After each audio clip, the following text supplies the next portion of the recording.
for years over a Prometheus director's cut. Yeah, but I don't. You might get it one day. Maybe one day. What was the space between the first Blade Runner? The Blade Runner and the first recut. Well, you had the original cut, like the one with the terrible happy ending that hit cinemas, and then I think it was a good 10 years before there was a re-evaluation of it. But then there's been numerous cuts since. The thing is with Blade Runner though, more beloved than Prometheus, so they might not want to spend the time with that. Yeah, film. but I worry that the thing is Prometheus was a fucking train wreck.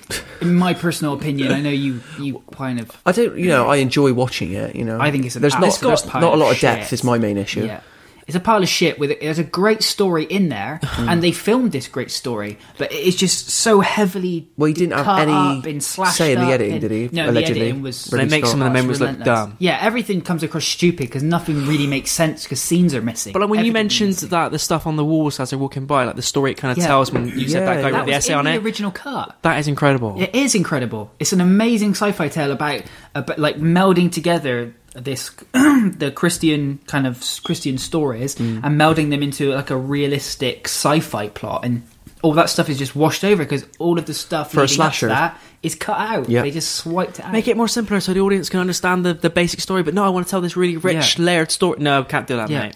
It's like the scene at the beginning where he's on the rock, and like that makes fucking no sense in the context of the movie. It's fucking pointless. And then I bought the Blu-ray because it came out with an alternative beginning, and the only difference is that behind him is a crowd of people like him. Oh, more like him. Yeah, so it looks almost like he's being asked to do this rather than sacrificing himself. So I guess the messaging shakes up a little bit. Still makes little to no sense. But you're not gonna. Yeah, but it gives. I suppose if he's doing that, he's sacrificing himself in front of all these people, maybe for their benefit of some sort, like in their religion. He's the modern more Jesus like a Jesus. Yeah. I think another problem is because they bigged it up as this Alien prequel as well. That whole thing was shoehorned in, whereas it doesn't need that at all. No. Like it's not part of the Alien universe. Like it's called like LV-42 something or other. It's not the same. Ship moon. is the same ship.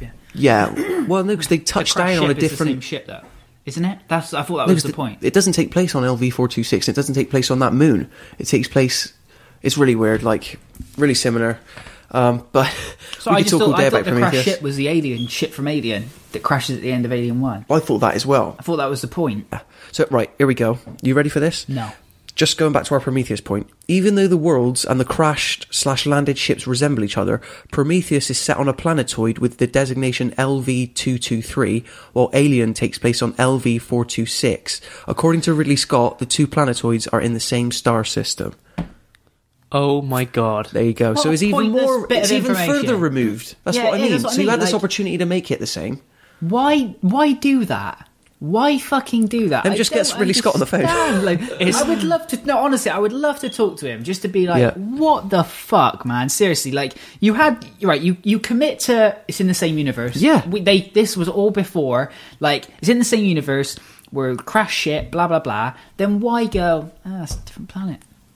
Different shit. Maybe he's implying that this always happens, like within the cycle of life, everything, like the alien always comes about, the alien always evolves. Yeah, because I mean, the alien is the predator, isn't it? Like it's basically like the beauty of Alien is they can't do anything about it because it's trying to show you how futile humans are and how in the original movie, how like humans think we're better than everyone else. We're this strong being, but really we're just as flimsy. And but there's also a lot of subtext in that Alien film about female power as well. Obviously, we could talk about Alien for fucking hours, but maybe for another time though. I reckon that would be good to do. Just sit down and talk about like the Alien, the real minutiae of Alien and Prometheus, because we've got a lot to say about it, and I think it's still, like you said, do we think a director's cut worth it? Special, perhaps a extended film club one day.